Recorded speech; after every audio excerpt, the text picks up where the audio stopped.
ಸರ್ಕಾರದ ವಿರುದ್ಧ ಕಿಯೋನಿಕ್ ಸಿಬ್ಬಂದಿ ವಿಭಿನ್ನವಾಗಿ ಪ್ರತಿಭಟನೆಯನ್ನು ಮಾಡಿರುವಂಥದ್ದು. ಜೇಬ್ನಲ್ಲಿ ಡೆತ್ ನೋಟನ್ನು ಬರೆದಿಟ್ಕೊಂಡು ಹೋರಾಟವನ್ನು ಮಾಡ್ತಾ ಇದ್ದಾರೆ. ಕಿಯೋನಿಕ್ ಸಿಬ್ಬಂದಿಯ ವಿನೂತನ ಪ್ರೊಟೆಸ್ಟ್ ಇದು. ಜೇಬಿನಲ್ಲಿ ಡೆತ್ ನೋಟನ್ನು ಇಟ್ಕೊಂಡು ವಿನೂತನವಾಗಿ ಸರ್ಕಾರದ ವಿರುದ್ಧ ಹೋರಾಟವನ್ನು ಮಾಡ್ತಾ ಇದ್ದಾರೆ. ರಾಜ್ಯಪಾಲರಿಗೆ ಡೆತ್ ನೋಟನ್ನು ಕೂಡ ರವಾನೆ ಮಾಡಿದ್ದಾರೆ. ಸಚಿವ ಪ್ರಿಯಾಂಕ ಖರ್ಗೆ ಜೊತೆಗೆ ಶರತ್ ಬಚ್ಚೇಗೌಡ ವಿರುದ್ಧವೂ ಕೂಡ ಪತ್ರವನ್ನು ಬರೆದಿರುವಂಥದ್ದು. ಡೆತ್ ನೋಟ್ನಲ್ಲಿ ಇಬ್ಬರ ಹೆಸರನ್ನು ಬರೆದಿಟ್ಟಿದ್ದಾರೆ ಸಿಬ್ಬಂದಿ ಅನ್ನೋದು ಗೊತ್ತಾಗ್ತಾ ಇದೆ. ನೀವು ಕೂಡ ಆ ಲೆಟರನ್ನು ಗಮನಿಸ್ತಾ ಇದ್ದೀರಿ. ಇದೇ ಲೆಟರನ್ನು ಈಗ ರಾಜ್ಯಪಾಲರಿಗೂ ಕೂಡ ಸಲ್ಲಿಕೆ ಮಾಡಿರುವಂಥದ್ದು.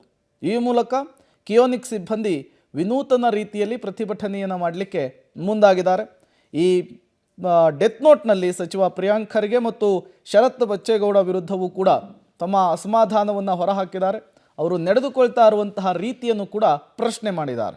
ಮತ್ತಷ್ಟು ಡೀಟೇಲ್ಸನ್ನು ಕೊಡ್ತಾರೆ. ಪವಿತ್ರ ದೂರವಾಣಿ ಸಂಪರ್ಕದಲ್ಲಿ ಜಾಯ್ನ್ ಆಗಿದ್ದಾರೆ. ಪವಿತ್ರ, ಏನಿದು ವಿಭಿನ್ನ ರೀತಿಯ ಪ್ರತಿಭಟನೆ?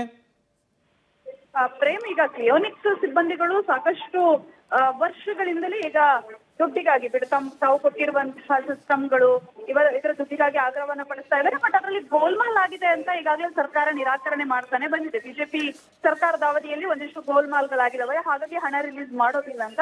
ಹಾಗಾಗಿ ನೇರವಾಗಿ ಪ್ರಿಯಾಂಕಾ ಖರ್ಗೆ ಹಾಗೂ ಶರತ್ ಬಚ್ಚೇಗೌಡರ ವಿರುದ್ಧ ಲೆಟರ್ ಅನ್ನ, ಡೆತ್ ನೋಟ್, ನಮ್ಮ ಸಾವಿಗೆ ಇವರೇ ಕಾರಣ ಅಂತ ಡೆತ್ ನೋಟ್ ಅನ್ನ ಬರೆದು ಗವರ್ನರ್ಗೂ ತಲುಪಿಸಿದ್ದಾರೆ. ಜೊತೆಗೆ ಪ್ರಧಾನಿಗಳಿಗೂ ಕೂಡ ಪತ್ರವನ್ನ ಬರೆದಿದ್ದಾರೆ.